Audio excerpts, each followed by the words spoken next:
Hi everyone, if you're new to my channel, my name is Carrie and I want to welcome you. Usually I do cooking videos, but it's been such a nice weather for May that I just have to get outdoors. So I've been doing gardening, and once I get gardening, I start looking for things that I can do to improve and make our place a little bit more unique to us. Anyways, I had recently pulled up a bush that we had and I needed something to fill it. So I've been searching for different flower ideas that might work for us. And I found these vintage bikes. Well, on the local buy and sell, they have them listed for like $200. And I thought to myself, I can do that. And I can do that for way cheaper. So I'm going to take you through the process and you can see how it looked in the end. Hopefully you learn a little bit from what I did and you can do something similar in your yard.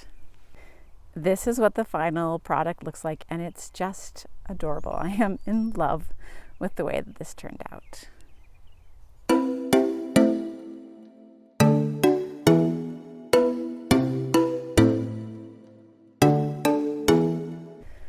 The weather is gorgeous, and when it's lovely in Alberta, Canada, you get outside. And when I'm outside, the things I love to do is garden.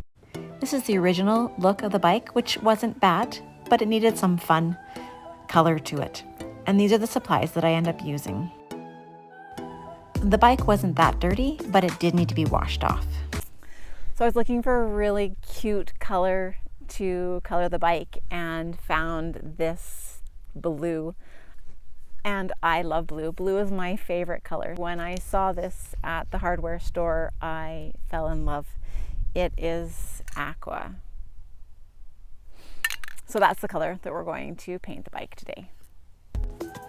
For step 2, cover everything that you don't want to be spray painted.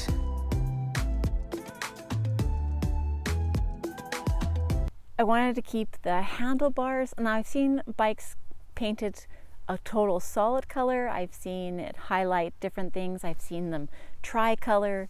What I wanted to do was keep the bike seat was still in a really good shape, and so I wanted to keep that black and sharp, and then I wanted the handlebars to remain the same as well. So I'm going to cover those up and make sure that just the bike is exposed, and I'll see whether the tires get covered or not. I don't want to be too picky on that one.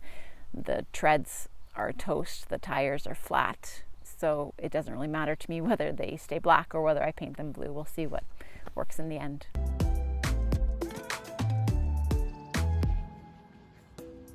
And here's our 3-year-old Labrador walking behind me while I spray painted, just checking out the ground behind, making sure everything's safe.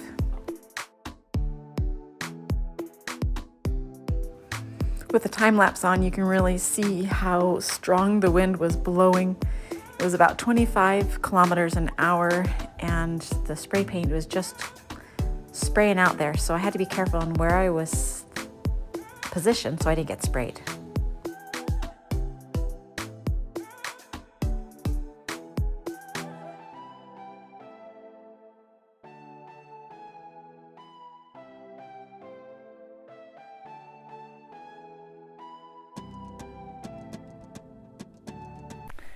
So we're halfway done the bike. If you're enjoying the video thus far, please give it a thumbs up. Appreciate that. And let's go to the second coat.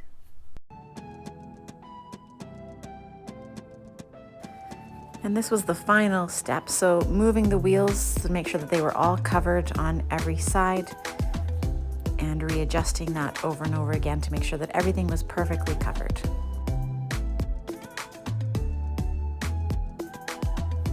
As soon as you paint something, you see the contrast of something not painted. And so with the bike looking so sharp, I realized the handlebars definitely needed to have a touch-up of spray paint as well. So the spray paint that I used is this Rust-Oleum 2 times. It's got paint and primer in it, and it works good on indoors, outdoors, wood, metal, plastic, and more. Now this is not sponsored, but this is the go-to spray paint that I always use. And when I was partway through with it, I realized I also wanted to touch up the bike handlebars to make them pop and look brand new. And so what I had at the house, I didn't want to go back to the store, was this Krylon, and it worked great to make those handlebars sparkle again.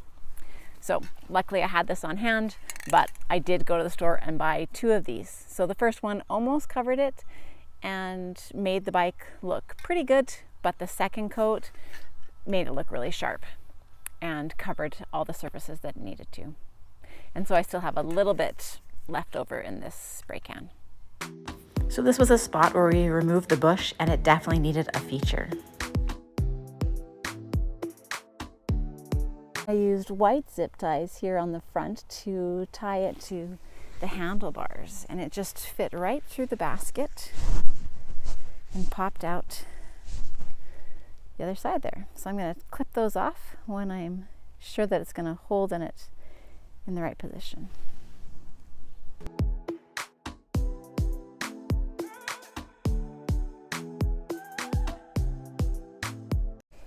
So you can see I used the zip ties there to tie it to the bike tire and also the fender. Now I might get my husband to make something to rest it on, but for now those zip ties are holding it nice and true.